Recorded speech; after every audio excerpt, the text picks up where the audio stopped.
Hey YouTube, welcome to Sunken's Lab. Today I'm going to be narrating an OU battle that I had on Pokemon Showdown. But before I actually get into the battle, I will get into depth on that, and I'll leave an annotation if you want to skip all the crap. But I do actually want to talk about some serious stuff before the battle. I usually don't really talk about much before my battles. I do ramble about teams and stuff, but usually it's Pokemon related. And some of this stuff is, but some of this stuff isn't. And some of it is slightly, but more geared towards other things. So first of all, I want to talk about my lack of videos lately, and I know that if you're watching this video, you're probably like, I don't even know who this guy is. I mean, I'm not famous. Hell, I have 10 subscribers or something, so it's not like I'm, claiming that everybody in the world cares. But if somebody's out there and you're like, wow, I wish there was Sunken's Lab video today or something, I want to apologize, because it has been a week, maybe more, since I even posted anything, like even like a comment. I mean, I have not even been on this account in like a week. Well, I have, but I haven't interacted with my actual videos in about a week. So I do want to apologize for that. If you care, I'm sorry. And it's not really my fault. I'm not gonna like, oh, it's not my fault, don't blame me. I mean, if you want to hate me for it, whatever. But I have put effort in there. I've actually tried to record a couple times, and each and every time I get disturbed. Effectively, I'm not going to get into too much personal detail about specifics, because like it's not really anybody's business, but it's spring break right now. I have 5 siblings. Well, I have 2 blood siblings, 3 step siblings, and they're all off of school. I'm no longer in school, so it's not really a big deal that it's spring break for me, but for them, this is their spring break, so they don't have school. They don't have school during the day. They're not. I don't want to get, like I said, I'm not going to get into too much personal detail, because there are a lot of personal issues with this, but not my issues, but like there's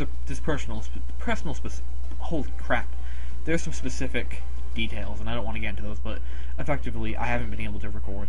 I haven't been able to narrate. Basically, I can use my computer and stuff, fine, but narrating in a room of 3 people is a little bit awkward and not really professional. So yeah, that's basically just I just want to touch on that. I apologize if you care. If you don't care, I apologize for rambling.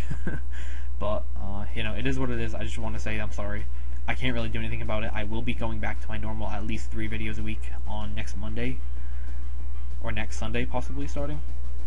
So I mean, we'll see how that goes, but I will be getting back into the swing of things. It's just really, right now, I'm having trouble recording. Anyway, I've wasted 3 minutes on this, and I still have 3 other topics to get to. So, another thing, I want to touch on this real quick, and I just want to be completely serious here. If you watch my videos and you like my thumbnails, if you think that my thumbnails are well organized, if you like them at all in any way, I just want to give props to my girlfriend, because she makes every single thumbnail for me. And more specifically, the other day she spent about 5 hours remaking a bunch of thumbnails, catching up on like 20 videos worth of thumbnails. Well, not 20, probably about 12 or so. And it was a lot of work, and she took a lot of time and effort. And not only that, but she had to actually totally start from scratch, because her old computer crapped the bed basically, and she had to get a new one. So she had to start over with a lot of stuff on a new operating system, and she put a lot of work into making those again. So I just want to say thank you to my girlfriend. She probably will feature in a video at some point. I'm not promising anything, but if she ever wants to, it's always an open option. So anyway, but I just want to say thank you to her. Thank you, Allie, for making all my thumbnails for me, and not just the ones you made recently, but all of them, because I really do appreciate it. And I don't say that often, but I do appreciate it. So I just want to touch on that real quick, and 2 other things I want to talk about. First of all, I know everybody's been posting up the ass about Mew 3, about the new form of Mewtwo, and I just want to touch on that real quick. I'm going to try to do this in like 20 seconds. There is a new Mewtwo form. It's confirmed for Pokemon X and Y. It's not a new Pokemon altogether. It's a new form of Mewtwo. We don't know the type, we don't know the stats, we don't know the move pool, we don't know anything about it except that it's a form of Mewtwo. We don't even know the name of it, so yeah, I feel like that's a pretty good that pretty much covers it all. If you want to see the information on it, go to somebody else's channel. I'm not going to do an update video. I'm not going to view horror for videos, for views on the subject. It's been done 150 times already, so I don't want to go too much into that. And the last thing I want to talk about is I've been having a lot of trouble playing this game lately. Not because I feel like, you know, there's something wrong with the game. It's just I'm getting very bored. The game is getting very stale. Every tier is getting more and more frustrating for me to play. Not because I'm doing worse, but just because everything is pretty much the same. I mean, it's basically you get into a battle and you see the same teams over and over again, with the same threats, with the same playstyle, and it gets pretty frustrating. And then when you don't see that, you see like quote-unquote original teams, and they turn out to just be annoying stallfests, or in general just annoying playstyles. Like, for example, the other day I played somebody who was using one of his walls had a, I forget the item, but it basically increases your evasion by 1 stage as long as you're holding it, and I thought it was illegal, but apparently it's not illegal, but I thought it was banned, and apparently it's not.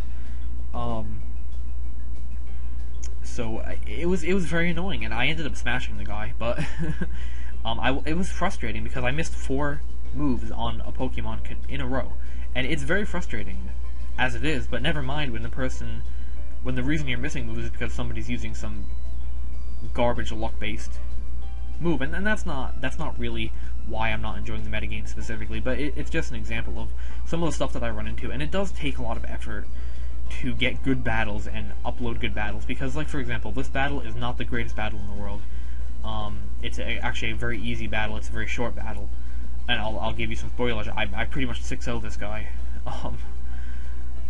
I think I 5-0 him. I don't know, but it's basically it's something that could go on Shofu's channel as a body bag, effectively. And it's not like I'm trying to brag that I'm so good, but it's just like these are the battles that I can upload, because the other ones turn into 50-60 turn stallfests, and the other ones just are worse than this. I mean, I do have some good battles saved up, though. Don't get me wrong. I do have some really good battles, and actually I'm going to be doing some good battles after this. But point is that this is a battle basically to showcase this team, and I'm actually going to get off of all these topics. I just want to say one last thing. If you have some secret to keeping the metagame fresh, to enjoying yourself more, let me know, because I do want to know. I do want to enjoy myself playing Pokemon, making videos. I want to enjoy myself. I really do. So if you guys have any suggestions, feel free to leave them in the comments. And I'm basically asking. I'm really seriously asking to do that for me if you don't mind, because I would appreciate that. And I'm also open to suggestions for any playthroughs or anything like that as well. So yeah. Anyway, I'm gonna get off of all these subjects. Let me take a drink real quick, and then we will get into the actual battle. Okay, so looking at my team, you can obviously pretty much figure this out if you're a serious competitive battler. Then I have pretty much a Volturn team with a Wobbuffet, which basically lures people into certain moves, which my Hexers can set up on if I try to go for an Encore or something. So that's basically the idea of this team. It's not necessarily the absolute idea, it's just kind of a fun Volturn team I made with some Pokemon I don't usually get to use. I don't often use Rotom-Wash. I don't often use U-Turn on Gliscor. I don't often use Staraptor. Hell, I don't often use anything on this team in OU these days. So I sort of just had a little bit of an idea to just make a Volturn team out of these things. So that's my team. And looking at my opponent's team, he doesn't really have a Stealth Rock setter, so to speak. He doesn't really have like a serious hazard setter, nor does he have like a scary defensive core that I can't take out. So I'm pretty confident that I'm going to be okay this battle, but more likely than not, I'm predicting to lead with his Politoed, because since I don't have any weather on this team, he might want to lead with his Politoed to get up his rain ASAP, so that he can hit Hurricanes and get his Rain Dish on his Tentacruel and things like that. So I'm actually predicting him to lead off with his Politoed, so I'm going to lead straight off with my Staraptor, hopefully get a nice Brave Bird off on him, or U-Turn on him, predicting him to switch or something. So that's what I ended up doing, but unfortunately he actually ended up leading with his Garchomp, and I don't want to stay in because I don't want to take any damage on my Staraptor that's unnecessary. So I go for the U-Turn. I do take a little bit of rough skin damage, but it's not a big deal. So I do go switch to my Gliscor, hoping to take an Outrage or a Dragon Claw, but he ends up being the Stealth Rock variant, which is totally fine by me. But I know for a fact he's not going to stay in on a Gliscor, and he's going to go out to his Tentacruel expecting to Rapid Spin my Rocks, or take a Toxic. So I go straight for the EQ, predicting that. I end up catching him on the switch, and then I go straight for a switch out into my Rotom-W, predicting his Tornadus, and he does actually switch into his Tornadus, so I basically get the switch initiative right here. Team starts working right off the bat how it's supposed to. I go for the Volt Switch on the Meloetta switch in, and go right into my Staraptor. Now at this point, I can either go for a U-turn or a Brave Bird. Now I'm not really too confident in U-turn killing because I don't know what kind of Meloetta this is, so I just had to go straight for a Brave Bird, take him straight out, and just basically guarantee the kill.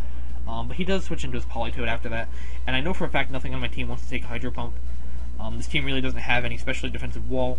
Rotom has max HP and a little bit of special defensive investment, but it's definitely not an absolute wall. So anyway, after he kills my Staraptor, I switch into my Rotom-W, go for the Volt Switch. I don't predict him to go into his Garchomp because his Garchomp cannot be taking Hydro Pumps all day. So I know for a fact he's not going to switch that in. So I end up going for the Volt Switch, taking out the Tentacruel right nice and early, getting a switch into my Jolteon, going for the Volt Switch on his Politoed. Now I don't know if his Politoed was Scarfed or Specs, but if it was Scarfed, max speed, Jolteon actually still outspeeds max speed Scarfed Politoed. So not anyway, I go Volt Switch into my Rotom-W. He gets the switch initiative, technically at this point, and he goes to his Garchomp, but unfortunately I don't think he really knew that Rotom-W could take out a Garchomp from that range, but I can. So I do end up taking him out. He goes for the Swords Dance, probably predicting a switch or something, but I don't switch out. And then he brings in his Tornadus after his Garchomp goes down. Now he goes for the Hurricane straight away, which is kind of, it's kind of alright. I mean, he gets a little bit of damage off, but not really that much. And I am able to go for the Volt Switch. Surprisingly doesn't kill him. I should have went for the Hydro Bump, but it's not the end of the world. And I am able to go into my Jolteon, Volt Switch out of his Tornadus as he goes for the Tailwind. Now at this point, he has his Kyurem-B left. He has no chance of winning whatsoever, but I was hoping, my game plan here was just try to lure him into an Ice-type move with my Gliscor so I could be absolutely sure that my Wobbuffet could take it, but unfortunately he goes for the Outrage, and I don't know if my Wobbuffet can take it. I've never used Wobbuffet before in my life, but Wobbuffet actually takes it very nicely, goes for the counter, takes out the Kyurem-B. So, and I lied, I have actually used Wobbuffet 2 or 3 times before, excuse me, 2 or 3 times before, but not very often enough, and it's never been face down with a Kyurem-B in my life, so I wasn't sure how well I would take the Outrage, but, yeah, I mean, it was a short battle. It's basically, the reason why I'm posting this is just to showcase the team. Like I said, effectively, I basically 6-0'd this guy. My Staraptor could have been preserved if I wanted to preserve it. So effectively, I 6-0'd this guy. I mean, it was a good battle. I enjoyed the battle. He was respectful and stuff, and yeah, I mean, it's an okay battle. I don't want to ramble too much about the battle. I just want to say, as far as this team goes, it's a fun team to use. If you have never used a Volt Turn team, then I would suggest using a team like this. I would replace Axers with something else, though. I personally replaced it with that thing that gets Shell Smash, Cloyster. A Shell Smashing Cloyster, just to sort of benefit more from the Encore support from Wobbuffet. So, yeah, I don't want to ramble too much more because this is already, the battle was like 5 minutes long, and the video is already like coming on to 14 minutes long. So, I've already wasted your time enough. So, anyway, I do apologize for wasting your time if it bothers you. I hope you enjoyed the video regardless of my rambling and the battle not being the best battle in the world. So, anyway, like I said, I hope you enjoyed. Thank you for watching. Feel free to click the buttons on your screen if you want to watch my previous or my next video. And you can feel free to subscribe as well. And like I said earlier, please leave comments if you have any feedback whatsoever, and especially if you have specific feedback for how to make the game more enjoyable. Even if it's just a strategy of playstyle or a Pokemon that I could use that's enjoyable to use. I personally have been having fun lately with Rotom-W. I don't really get to use it that much because my teams don't really have a good place for it. But lately I've been trying to use it, and it's enjoyable. So even if it's anything like that, even if you just give me a suggestion like that, I would really appreciate it. Anyway, I don't want to ramble too much more because I've already done enough of that. So once again, I hope you enjoyed. Feel free to click a like button or leave a comment or subscribe if you enjoyed the video, and I will see you next time.